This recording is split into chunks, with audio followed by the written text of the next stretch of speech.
So we open up with the sisters, Aunt Bertha, Aunt Nora, and Mama Joyce. And they just hanging out talking, and Aunt Joyce wanted to tell them I spent the last 70 years with you guys, and I love y'all so much. I'm so happy to experience this with you guys.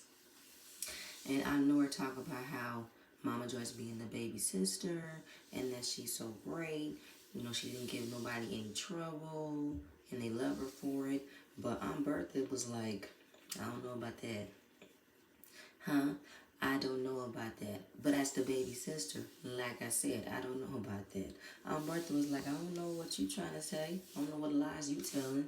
Yeah, love her, baby, love her, but she didn't give us no trouble. Okay. That was funny. I love that part. So then we see Brian doing his job, waiting tables. And then we see him walk by Philip. Philip is saying, hey Brian, how you doing? And he did not know that Brian could sing when he was at Patrick's housewarming event. And it kind of added some substance to the event. And Philip has actually becoming more affiliated with the family. He's gotten more comfortable. They started to like him more. And just seeing that there's a lot of joy around the restaurant now that Philip has gotten used to the family, because obviously he has ups and downs with a lot of people there. But they're starting to like slowly get him comfortable, get happy. And I like that because at the same point in time, Philip, you came hard where you didn't even have to. I don't know if that was your way of trying to get impressed by the people and it didn't come off right. But I'm happy that things are flowing right between you guys. And yeah, just pretty much happy that you're here, and I'm glad to be here. Brian was like, where was the other Patrick? Where was the other Philip? We like this Philip. So Patrick, he's talking to Melvin about a photo shoot he has coming up. And he needs Torrin to help. And he's asking Brandon and Philip to be there as well. Because Patrick has a natural body essentials oil line called Pou Confident, which is feeling confident in your skin. It's all natural. You could use it for massage and also, in Patrick's mind, Mr. Nasty Time. Now, the name itself, Pou Confident, I don't like it. To me, it sounds like a fragrance or an odor repellent for dogs. It literally sounds like something used for a dog because it sounds like poo. It sounds like shit. Like, come up with another name. Who came up with this name for you? Because I know you wanted something fancy, something that gives the meaning of what you want. But come up with a different name, please. So he wanted Torrin to help out because his cameraman backed out the last minute. Safari is helping him with the pictures. He needs a location. Of course. I did not know that Safari has so many talents. She's a body sculptor, a decorator, and now she's a photographer. Girl, she can do it all. What you need me for? If she can do it all, what you need me for? So he needs him to find a location. And if he could find a location, Safari can take the pictures. They can come together. He said, okay, fine. Please pick up your phone when I call. Now, Torrin used to Creative Direct. He hasn't done it in a while, but he'll definitely tap into those old skills to knock the photo shoot out the park. Then, of course, Torrin's all about getting Don Juan to take his shirt off. And Melvin's going to take his shirt off and be all rubbing oil on the bodies and everything. Don Juan is not about to take his shirt off. That's what he said. He already made a face as soon as it came down to him taking his clothes off. Y'all do that. Patrick is being clear this time in his communication. Everybody is invited. Cool. So, after what happened at Brian's house with everybody arguing, it pretty much settled down and it all just cooled off from there. Chandrika still is really good friends with Torrin, Dom, Brian. That's her family, you know what I'm saying? Then, while they're waiting to take their lunch break, Brian is walking around with a wig spray in his pocket. So they go downstairs to eat. Torrin talks about Patrick's photo shoot and the essential line and the name of it. And they're clowning because it's the name. Fix the name. That's not a good name. So Torrin is trying to put together some photos for everybody to create a mood so everybody can know the vibe and the theme. Then they ended up discovering old pictures of Philip, a.k.a. Kwasi. I said, what is this? And then pictures looked amazing. How old were you in those pictures, Philip? Because you got to be at least in your young 19, 20-year-old age. Even though you don't look your age now, them some good pictures. Like looking like Adonis, like a Greek god. Them some good pictures. It's a different side of Philip. And Don was talking about how it's nice that he has a personality. And we're not going to judge from his past life. But at the end of the day, what you did in your past life was cool. Then in the end, Torrin is still trying to get Don Juan to be shirtless. So, before they were sitting down getting ready to eat, Brian just had to take out his wig spray and spritz his wig a little bit. I said, don't put that spray on us. We're trying to eat. Brian is meeting up with Melvin to check out food trucks because he's still trying to move forward with his aspirations of getting his own food truck. And he received a call from Ty to come see about his egg rolls because he did have him at Patrick's house warming and it got him interested. So he wants to still be confident and move forward with his idea. He said he's been learning how to cook since he was 7, from his grandma, from his aunties, and from his mom. Now he's looking at all different types of food trucks and how you had a food truck, how do you pull it? Just all that type of ideas. Ooh, my bad. I'm back. So, he's pretty much getting information from all the other owners of learning how it means to have a food truck because he's working from home.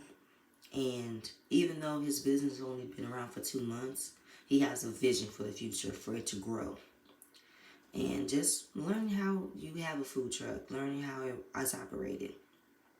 And a food truck can run up to about 70 grand. Now there were the food truck that he went inside by an owner, I think his name was Brandon. He talked about how he had a commissary where he can prep and wash his food there so he can only come and serve the food that's allowed for the space his food truck can serve. Now he didn't know it was going to be worth 70 grand, but Melvin thinks it's a good idea and that he should move forward and get his food truck. I think he wanted Melvin's opinions because Melvin is in the kitchen and Melvin can know what can sell. Melvin can know how the function of a kitchen could probably be condensed within a food truck. So he probably can have his opinions about it. And I think Melvin had aspirations of getting a food truck as well. But he's so busy at the restaurant, I don't even know if he has that time. Now, $70,000 is a lot of money. He said it'll take him about 2.5 years to save up that money. But Melvin suggested a loan. He wasn't trying to go for the loan route, but Melvin believes him, which is a good thing. Philip is on Indeed trying to find more employees because John will be leaving soon and they need a bartender because they don't like being understaffed. Now, when it came down to the bartending, I've seen people behind the bar. Are those people not full-time? Are they only on camera? Like, Dom cannot be the head bartender. Is she the main head bartender? That's what I want to know. Do you want somebody under someone and those people are just, trainees? I don't know. I guess I thought y'all have more bartenders on staff, but I guess someone who's more experienced maybe. Anyway, but obviously yes, looking to hire more people because it's not good being understaffed. It's not. Then also looking to promote Chandrika to a higher position because she has been growing, she has been improving, and obviously giving her a heightened sense of power might be dangerous. But maybe elevating from a different role of a management, not so much as a high management, but a Mayor D role as a head greeter. You know what I'm saying? Someone they can go to for information. And she has shown improvement. Now, we do want to see her grow because they know what happened the last time. And obviously they want to test the waters, see how Kandi and Ty feels before just throwing it out there. And pretty much helping out to everybody in the restaurant. You want to at least elevate someone so it could give off a lot from another person. So it's good. And obviously this is a major promotion with a raise. Don't want to make it her go to her head and not do her job. Even though we have seen Chandrika leave her position, not have attitudes, but at the same point in time, Chandrika did show up for work when she needed to, and she does know everything around the restaurant. So, um, and I like the fact that Philip is showing pretty much admiration. He's giving encouragement and is telling Don Juan, listen, we know how Chandrika can be, but at the same point in time, she has been showing up for work, which she has. Then we see Dom. She's at her dance rehearsal, and she thought after the coronavirus, she never thought dancing would still be in her future. But her career is still taking off. She thought she'll dance for Beyonce, but Rick Ross, even though that's still an opportunity for her to do it. Patrick, again, I'm mad at Torn. Torn is helping out Patrick with finding another location for his photo shoot, but he's doing this for free. Again, he's doing this for free. And he bought his home plants again. Kelly and Michelle left Beyonce at home, brought a rug. I said, Torn, please stop doing stuff for free. I'm still mad about Kandi, still mad about Patrick, and now I'm mad about Patrick again. Why are you doing stuff for free? I get it. Friends, help out a friend. By saying point time, Torn, stop doing stuff for free. Anyway, so they're setting up the product. Safari's taking some nice pictures of the product and everything. She looked cute. I actually liked her outfit. I loved her harness, fanny pack she had on her thigh. That's cute. Her hat was cute. I liked it. Everybody coming in to get in their position to take the pictures. The concept of his luxury line is to be successful, because in order to have success, you need to be confident. And that's what the oil comes in. The oil pretty much exudes confidence from you. And obviously Patrick is happy that Safari is here and that she's willing to help him out and support him, be his cameraman. That shows him that he's ready to propose and that she's the one. If she could do this for me, then yeah, she's the one for me. Don Juan is not really here for this. He said, this is not my lane. I'm not a model. Philip said, I'm not a model either. Philip, don't lie. Don't lie. So we see photos going left and right. And Don Juan doesn't want to show no skin. He wants to do his own thing. Then, of course, as Don Juan is setting up his own photography, Tori looked straight at his chest and said, see, if you had told me, you had this taco meat sitting on your chest, and we would figured it out how to get rid of that. And them taco meat was going up. By the same time, Don Juan, you have a nice body. I don't know why you want to be so stuck up. Don Juan be tired.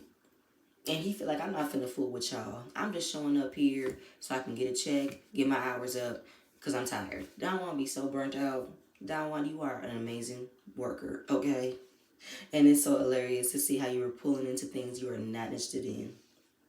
So Kenny and Todd arrive, and they walk in to seeing Philip do his model thing by the mirror, which he is. He's getting his top model on, okay?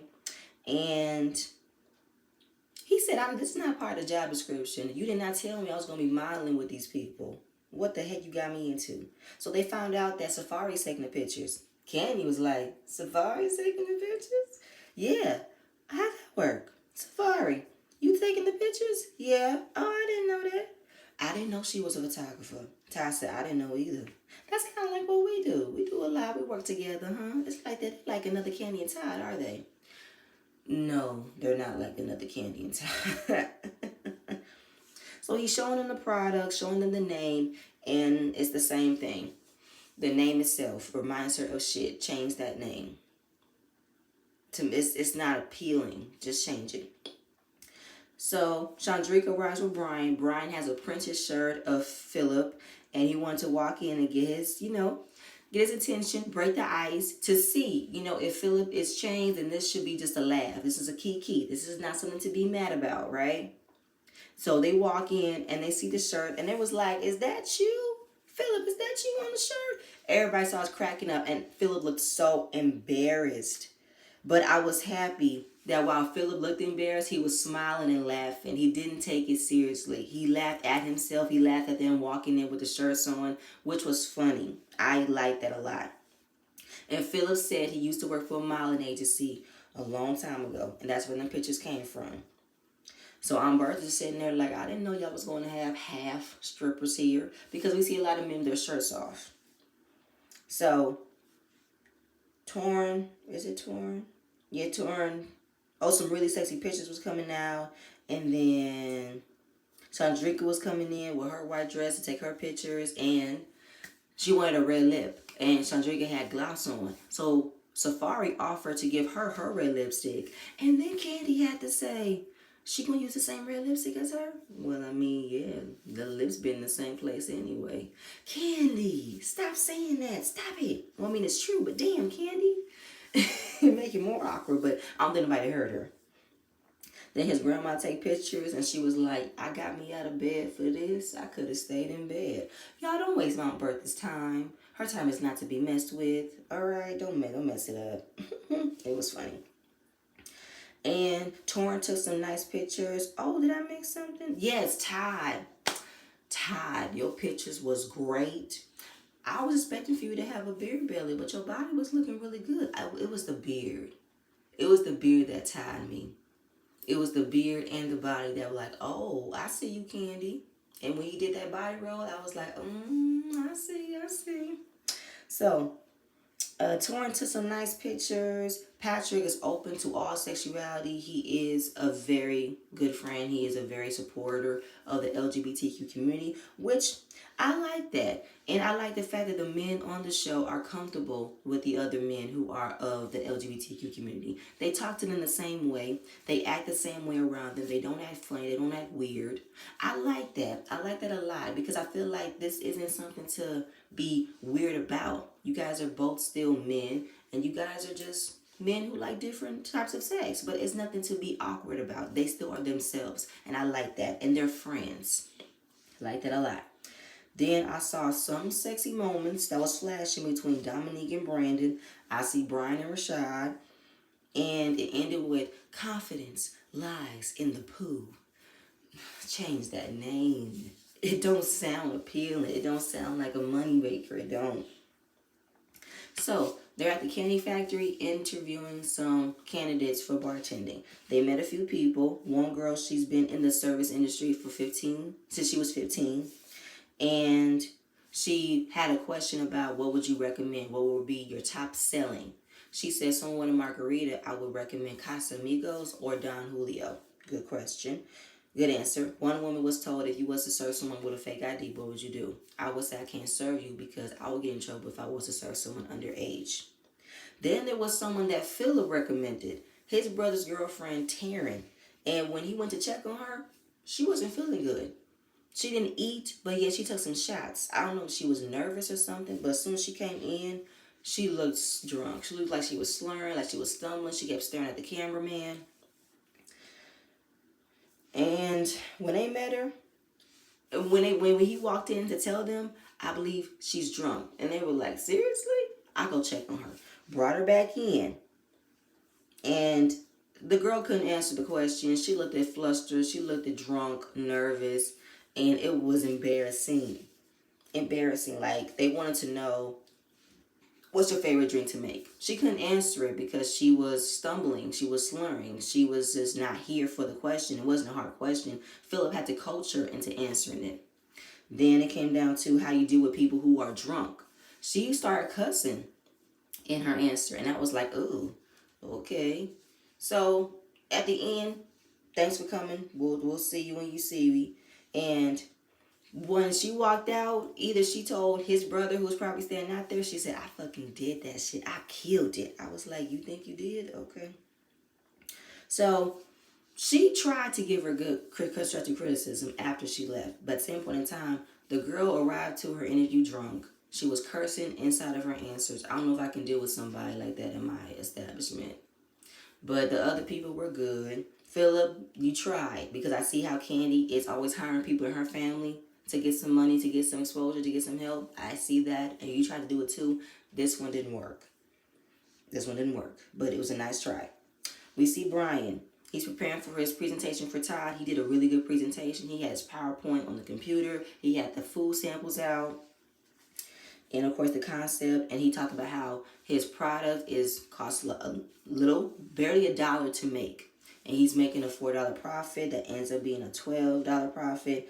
And just pretty much looking at the whole presentation of it all, which Todd was really appreciative about. He laid it all down on the line. He showed me his product. He showed me how much he made it. And the profit, sales, and margin of what it could come. So Brian is seeking $100,000 for 25% of the business. Taka had 25% while wanting 100,000. Now, considering the fact that while Ty loves the product, he said the product is really good. It costs low to make. It's a good money maker. He wants 50%. Now, the same point in time wanting 50%, he said, I'm on the line because this is something that's for you. What are you investing in? Because I could be stuck with 100% down on the line and you're left in the wind. But at the same point in time, he did tell him, you don't even need the food truck. I got a location that you can run with. So this is something really good. I was happy for him. I was really happy for Brian. I was happy how he presented everything. He really wanted this to work. He really wanted to. And I believe that Ty's going to give him the opportunity. I hope that he does. But yes, giving someone 50% of your business can be tough. But hey, that's business. That's business. So we'll see from that. So Torrin wanted to surprise Dom with a trolley pedal ride that, they pedal themselves to go around the area for Dom because she's leaving next week. And she invited her best friend and her brother Ricky. Now, obviously, she didn't know what was going on. Brandon pulled up to drop her here, and then they surprised her. And she's so happy that they surprised her because she loves surprises. She loves doing activities. Then we meet her friend Ricky, who she said is her brother, but they're not related. When she was 14, her mom caught a cold that ended up to be walking pneumonia, and then her mother just passed. Just like that at 14. So her life changed from that point. Her life started going up and down. But her really good friend Ricky, her family took her in, and her brother's very protective of her. I said, that is just so sad, Dom. At 14? Oh, that's so sad at all. And I believe that she comes to the point where she can just say it and not feel it. But I know that had to have been a struggle at 14 to lose your mom like that. And Brandon sees a future. He sees kids. He sees the whole white picket fence, marriage. He sees the whole 9 yards.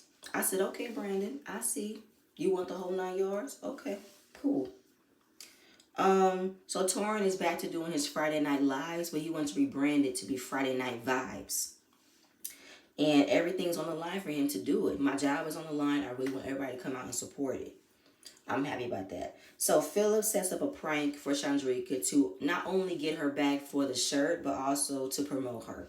So they started off with saying how she was doing this. She was receiving a documentation that could lead to a write-up, that could lead to a termination. Getting all irritated, getting all frustrated, but they laughed and said, gotcha, for the t-shirt. All right, y'all got me. It was funny. But basically just letting her know you will be receiving a promotion to a Mater D with a raise. Because we see how much you've improved, we see how much you've grown, we see how much you really love working here, and how the other employees really respect you. And of course, it's like an eye-opening that Chandrika and Philip could sit in the same room, in the same place, actually have a conversation without yelling, without her feeling like he's going to make her cry. And they've had such a bump in the beginning, but to come to this point is really good. So, thank you for the opportunity. And she walked out screaming, yay! Then we ended with Patrick. Patrick's at the golf course preparing to ask for Safari's hand in marriage by her dad. The moment that he's there, he breaks a golf club. I'm like, how do you break a golf club? So he said he wasn't nervous because he's a social person. He's a social butterfly. People are used to being around him, so this shouldn't be a problem. But while waiting for her father to come, her father did come, and they had a conversation about, about his father, basically, her father, Mr. Abdul. They lived in Oakland. They moved out to Atlanta when the cost of living was high, which I can understand. The cost of living in LA is high. And he was in the Marine Corps.